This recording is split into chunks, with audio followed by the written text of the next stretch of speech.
اعوذ باللہ من الشیطان الرجیم بسم اللہ الرحمن الرحیم۔ سورۃ المطففین کی ہم آیت نمبر 13 پڑھ رہے تھے۔ اذا تتلی علیہم آیاتنا قال اساطیر الاولین، جب ان پر ہماری آیات پڑھی جاتی تھی تو کیا کہتے تھے یہ لوگ کہ یہ پرانے لوگوں کی قصے کہانی ہے۔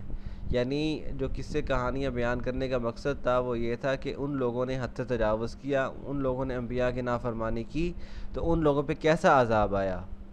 لیکن یہ لوگ کیا کہتے تھے یہ پرانے لوگوں کی قصے کہانی ہے۔ جیسے آج کل جو LGBT یا اس طرح کی جو بھی تحریکیں چلتی ہیں، جب انہیں یہ بتایا جائے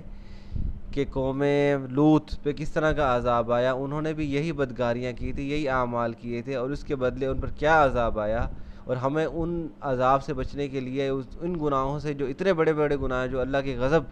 کو دعوت دیتے ہیں ان سے بچنا چاہیے۔ تو وہ لوگ الٹا کیا کہتے ہیں، وہ تو بس پرانے لوگوں کی قصے کہانی ہے، وہ تو بس سچ بھی ہے کہ نہیں، ہم تو بھائی کریں گے جو ہمارا دل چاہے گا، اس طرح کی باتیں کرتے ہیں۔ وَإِذَا تُتْلَىٰ عَلَيْهِمْ آيَاتُنَا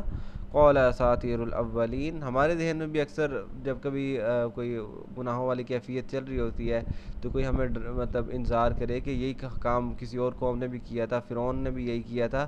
یا شیطان کے بھی نیت کا مسئلہ تھا، تو بعض اوقات ہمارے اوپر بھی اثر نہیں ہو رہا ہوتا، تو ہمیں اس چیز سے ڈرنا چاہیے کہ اللہ تعالیٰ نے یہ دھمکی دے دی ہے کہ یہ سمجھتے ہیں کہ یہ پرانے لوگوں کی قصے کہانی ہے۔ کلا، ہرگز ایسا نہیں، بلکہ رانا، رانا کا مطلب ہوتا ہے زنگ لگنا، علی قلوبہم، ان کے دلوں پہ، ما کانوا یکسبون، جو یہ کمایا کرتے ہیں۔ یہاں پہ اللہ تعالیٰ نے دھمکی دے دی کہ یہ لوگ جو سمجھ نہیں رہے نا، یعنی جو واقعات بیان کرنے کا مقصد ان کو انذار کرنا، ان کو غفلت سے جگانا، گہری نیند میں جو سوئے ہوئے ہیں ان کو جگانا مقصد ہے، اگر وہ جاگ نہیں رہے اور اس کو پرانے لوگوں کی قصے کہانیاں سمجھ کے اپنے آپ کو اس سے مستثنیٰ کر رہے ہیں کہ ہمارے اوپر وہ عذاب نہیں آئے گا چاہے اعمال وہی گناہ گار قوم والے ہوں، تو یہ اللہ تعالیٰ کہہ رہے ہیں علی قلوبہم، رانا علی قلوبہم، ان کے دلوں پہ زنگ لگ چکا ہے۔ یعنی ہر انسان کے اندر نا یہ کیفیت ہوتی ہے، جب ایک انسان گناہ کرتا ہے نا تو اس کے دل پہ سیاہ داغ لگ جاتا ہے، یہ حدیث ہے۔ جب وہ توبہ کر لیتا ہے تو سیاہ داغ ختم ہو جاتا ہے، لیکن اگر وہ توبہ نہ کرے اور گناہ پہ گناہ کرتا جائے تو ایک وقت آتا ہے اس کا پورا دل سیاہ ہو جاتا ہے، جس کو قرآن نے زنگ لگنے کی تشبیہ دی ہے۔ یعنی اس کے اوپر ڈرانے کا، اسے غفلت سے جگانے کا کوئی اثر نہیں ہو رہا ہوتا، اسے کوئی مطلب سوچنے سمجھنے کی صلاحیت اس کی ختم ہو جاتی ہے۔ آج اگر ہم گھڑی کے سامنے بیٹھ کے دیکھیں نا کہ سیکنڈ والی سوئی جو چل رہی ہے، یہ ایک ایک گزرتا سیکنڈ یہ بتا رہا ہے کہ ہماری زندگی سے ایک ایک لمحہ کم ہوتا جا رہا ہے اور مسلسل رک نہیں رہی زندگی ہم موت کے قریب جاتے جا رہے ہیں۔ لیکن یہ چیز اس طرح اور بھی کائنات میں غور و فکر کرنے کی نشانیاں اور جو بھی مطلب جو ایک سوچنے سمجھنے کی صلاحیت ہے نا وہ سلب کر لیتی ہے گناہ، جو ہے گناہ گار کی زندگی، اسے پھر سمجھ نہیں آتی کہ یہ کائنات کیوں بنائی گئی، ہماری زندگی کم ہو رہی ہے، وہ بس اپنی عقل کو عقل کل سمجھتا ہوا کہ جو میرے ذہن میں بات آ گئی بس وہی ٹھیک ہے، اور اسی پہ عمل کرتا ہے چاہے وہ گناہ ہی کیوں نہ ہو۔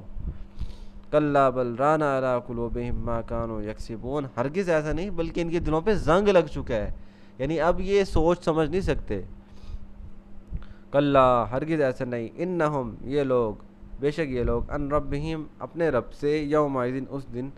لمحجوبون، حجاب کہتے ہیں پردے کو، حاجب پردہ کرنے والا، محجوب جس سے پردہ کیا جائے، تو یعنی ان لوگوں سے ان کا رب پردہ کر لے گا، یا یہ کہ ان سے ان کا رب اوٹ میں ہو جائے گا، پردے میں ہو جائے گا۔ یعنی اس کے دو مفہوم ہو سکتے ہیں کہ ایک تو یہ تو اللہ کا دیدار نہیں کر سکیں گے، اللہ کو دیکھ نہیں سکیں گے، جو کہ جنتیوں کا صرف ایک خاص انعام ہے کہ وہ اللہ کو دیکھ سکیں گے، اور دوسرا یہ کہ اللہ کے دیدار سے محروم کرنے سے مراد یہ ہے کہ اللہ تعالیٰ کی رحمت، شفقت اور اس کے فضل سے محروم کر دیے جانا، تو یعنی قیامت کے دن ان کے اوپر کوئی رحمت نہیں کی جائے گی، اللہ کوئی فضل نہیں دکھائے گا۔ ثم، پھر، انہم، یہ لوگ، بے شک، لسالو، یہ داخل ہوں گے، لسالو کا مطلب داخل ہونا، الجحیم، جہنم میں، اس کے بعد یہ لوگ جہنم میں داخل ہوں گے۔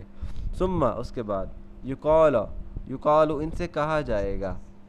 قاوالا، اس نے کہا، جس کو قالا پڑھا جاتا ہے،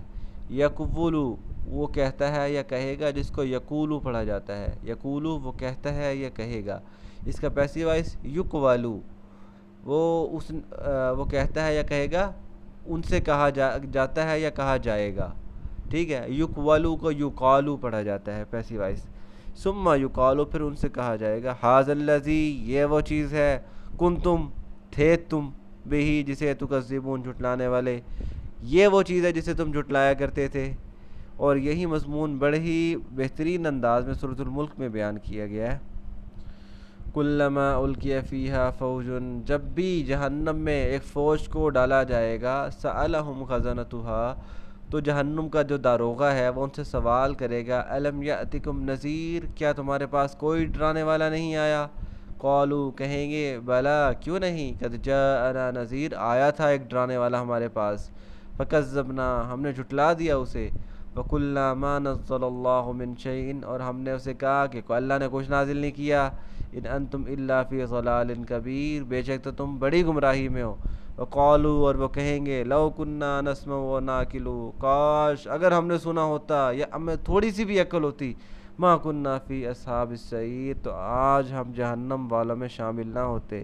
فاعترفوا بذنبہم، انہوں نے اعتراف کر لیا اپنے گناہوں کا، فسوق کر لی اصحاب السعیر، تو ایسی پھٹکار ہے ایسے اعتراف کرنے والوں پہ، ان گناہ گاروں پہ۔ یعنی یہ جو جہنم کے داروغے اور جو جہنمیوں کے درمیان مکالمہ ہے، یہ ہمیں پہلے ہی بتا دیا گیا ہے کہ اگر ان سے بچنا ہے تو یہ کام کر لو۔ یوں سمجھ لو کہ پیپر آؤٹ ہو چکا ہے، کیا کویسچن آنے ہیں، کیا سوال جواب ہونے ہیں، وہ سارے ہمیں پہلے بتا دیے گئے ہیں۔ اس کے باوجود اگر ہماری آنکھیں نہیں کھل رہی، اگر ہم سیدھے راستے پہ نہیں چل رہے، تو پھر ظاہر ہے یہ ہمارا قصور ہے نا۔